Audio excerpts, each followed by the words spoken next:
Hey everyone, welcome back. I hope your 2024 is starting off great. Today, I'll be talking about 7 big changes happening to Social Security in 2024.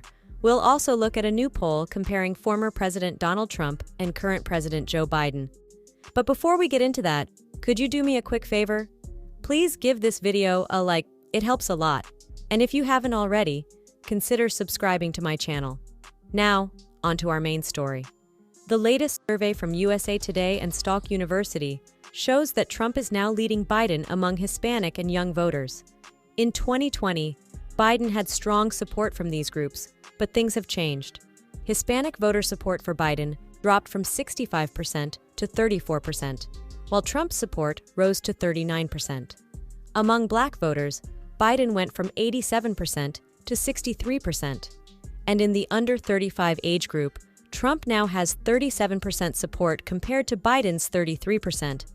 This shift in support raises questions. Is it because people are not happy with Biden, or are they realizing media bias?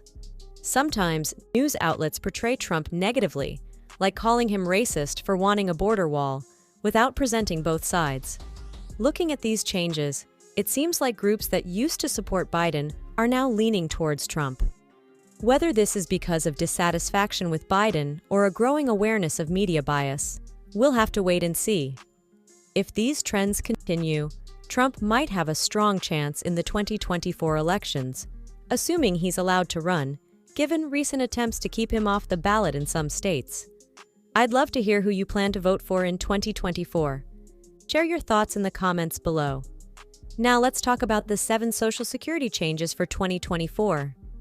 Now let's dive into the main topic of today's video, the 7 significant changes happening to the Social Security program in 2024.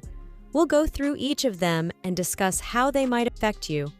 According to The Motley Fool, the first change is that Social Security checks are getting a boost. In 2024, Social Security benefits will see a 3.2% cost of living adjustment, COLA, increase. While not as substantial as the 88.7% COLA in 2023, it's still higher than the 2.6% average COLA over the past 20 years. For the typical retired worker, this translates to an extra $59 per month. Workers with disabilities and survivor beneficiaries can also expect increases of $48 and $47, respectively. Additionally, SSI beneficiaries will see a boost. The second change involves high earners potentially facing a larger tax bill. In 2023, all earned income between 1 penny and $16,200 was subject to the 12.4% payroll tax, contributing to 90% of the program's revenue. In 2024, all earned income between 1 penny and $168,600 is now subject to the payroll tax. If you're a high earner, this change will impact you, but if you make less than $160,000, you won't be affected. The third change starting today is the climb in the maximum monthly payout at full retirement age. High-earning retirees will experience a substantial increase. Last year's maximum monthly payout for a retired worker at full retirement age was $3,627. This year, it will rise by $195 per month to $3,820. If you qualify for the maximum amount, you'll receive the highest increase among Social Security recipients. These are the initial changes in the Social Security program for 2024, and we'll continue exploring the remaining 4 changes in the next part of the video. Stay tuned. Now, moving on to the 4th change, happening this year in 2024.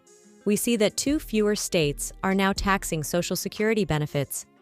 Many might not be aware that Social Security benefits can be subject to federal taxation based on provisional income. In addition to federal taxes, certain states also impose taxes on these benefits. The positive news is that starting today, 2 states have eliminated taxes on Social Security benefits. As my attentive colleague Dan Kaplinger pointed out 3 weeks ago, Nebraska and Missouri have discontinued their respective Social Security taxation. This means that only 10 states may still tax Social Security benefits, depending on preset income thresholds. A notable aspect that has remained unchanged for decades is the provisional income threshold linked to federal taxation of Social Security benefits. The two tiers of federal benefit taxation introduced in 1983 and 1993 have never been adjusted for taxation. Over the years, unfortunately, the percentage of people paying taxes on their benefits has increased. Initially, when introduced, only a small percentage, perhaps under 10% of Americans, had to pay taxes on their Social Security benefits. Today, it's estimated to be close to 50% or even higher among Americans receiving benefits. To provide clarity, the Social Security website outlines the taxation process based on combined income. Combined income comprises gross income, adjusted gross income, non-taxable interest, and half of Social Security benefits.